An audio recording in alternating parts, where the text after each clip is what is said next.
The Heart of Medicine. Today is April 16th, 2025. I'm here in the call room. I'm about to go see patients today, and I'm hyped because I'm in a rotation, which isn't a hospitalist rotation, so it is internal medicine, but I love this rotation, and I'll tell you why, and this is important to share.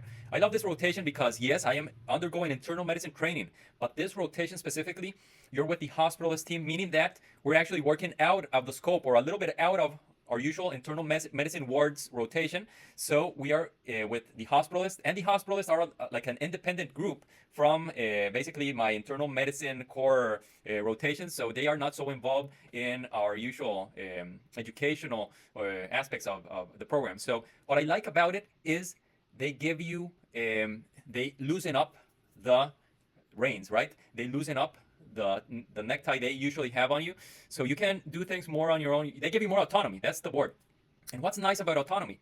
It's just it feels good, right? When you have autonomy and when you're working with someone and they send you a patient and you can go at your own rate and rhythm. Of course, if you're going too slow, they'll tell you and you have to speed up.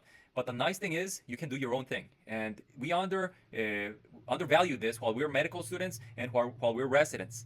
And actually, we start understanding the importance of autonomy actually when we finished this training, when we finished medical school, finished residency. You'll always see that the people that actually tell you like, oh man, yeah, you're almost going to be out of residency, hang in there. The people who always tell you that are the ones that already went through it. Once you graduate and once you have your license and you have the autonomy, and of course you always have someone who's on top of you and asking you, hey, when will you discharge this patient? Hey, we need you to do this. But the autonomy you have is much greater than being a resident. When you're a resident, everyone's on top of you, right? And depending on the program you are in, they might be way too on top of you. They might be grabbing your hand a little more than you would wish, and you would like to tell them like, hey mom, hey dad, let me do my own thing, and they won't listen, right? So you feel like a toddler many times, depending on where you are. There are some programs that they'll just let you go and just go figure it out. And sometimes we also don't appreciate that because sometimes we're like, but I need guidance. I've never done this procedure and they left me alone here. So the extremes are always bad, right? You don't want a program that is grabbing your hand 24/7, and you also don't want a program that is making you go do things that you've never done in the past without zero supervision. Okay, you want something in the middle, and this is where your program leadership comes into play. So that's what I want you to look for. I want you to look for a program where there is a good balance, where they will let you be autonomous, where they will actually tell you or make you feel like we chose you to come into this program because we trust you to a certain extent. Yes, you will gain more trust along the way, but I'll trust you with this thing. I'll trust you. Oh, you did it the right way. Good. Now I'll trust you with this a little more complex task. And when you know, boom, you're proficient in things like, you're like, how did I get to this level? How am I putting in central lines? How am I intubating the patients? Well, if that happens, it's because usually you've gone gradually, right? There's other places that you're just forced into doing things immediately, and that's not good. Or the place where you have to just see your upper level do all the procedures, and all of a sudden you're on the spot and you're like, what do I do now? And they're like, haven't you seen this? Haven't you seen this 20 times? And you're like, yeah, but how will I learn if no one's let me actually participate? And now you want me to be proficient in this just because I've seen it?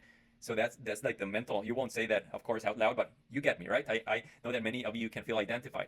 So it's important that hopefully before you go into a program, you take these things into account. If possible at all, try to ask the residents, how much autonomy do you have? And you'll see it immediately. The resident will be like, yeah, I can do my thing. And if I need help, I just call them and they'll help me out. And actually, if I call them, they're here immediately, but they'll guide me through it. That's a place you want to go. The place you don't want to go is, hey, do you have autonomy? And they're like, whew, I'd say too much autonomy. You're like, what do you mean? The attendant is never here. You have to figure it out yourself. The other day I had to do a lumbar puncture and I had to go through a YouTube video because it was my first one or second one and no one was there to help me. Okay, you hopefully don't want to go there. You also don't want to go to the place where you're like, okay, so do you have autonomy? And they're like, what's that? Like, I feel like a baby. I can't do anything here. I put in an order and I can't even hit sign because I'm being asked why am I ordering a hemoglobin? It's like, it's stressful. So find the sweet spot. Hopefully you find this before you get into residency or training or go to work someplace. But if you are in the situation that you already are in that residency program and you find out like, there's too much, there's no autonomy, or I'm not being supervised for anything, this feels risky. That's where the emotional intelligence comes in. And this is the most important intelligence you need to succeed in residency. And how can you navigate this? Oh man, it's tough. Maybe go through my other videos, but this is something that's a lifelong learning curve, right? Because you never know. There are some program leadership people, directors, associate program directors, your chief residents, where the environment is such that you can be assertive, that you can actually tell them, hey, I feel like I'm proficient in this. I think I can do this. Can you just let me start doing the procedure? And if you really need to give me guidance, tell me. But if not, I would like to do it on my own because that's how I learn the best. Okay, some people will take it the right way, but you can also end up in a place that you're like, okay, can you let me do this, and can you just be there in case I need help? And there's gonna be some places that will tell you, that your chief resident will tell you, no, I haven't, I can't trust you. You haven't gained my trust. You're like, but let me at least do a minor thing, and you'll start seeing if you can gain my trust, right? That's what you're gonna think. So hopefully you land at a place, you choose a place that has the right balance between the regarding supervision, right? If you land in a place that is an extreme, hopefully you have the capacity, or hopefully you are in an environment that you can be assertive, communicate assertively. But there's also the possibility that this doesn't happen, that you end up in an extreme place and that there's no way to communicate. Even with being assertive, that's not well received. And that happens. Is that a problem on you? No, it's not a problem on you. It means that the program has problems. Will you be able to change the program? Think about it, right? Think about if it is your duty to try to change a program that has already been there for many, many years, and you are the weakest link in the hierarchical ladder.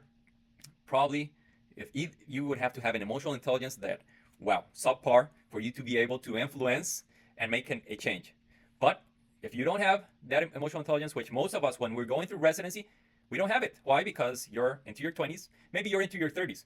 But sometimes the emotional intelligence you need to be able to make these changes and influence people in such a way in a system that has already been functioning like this for many years takes a whole lot of time, experience, knowledge. So you might have to be about 45 years of age and gone through a whole lot of difficulties in your life and actually use that time wisely. It's not just being 40 something years of age and having bad experience, right?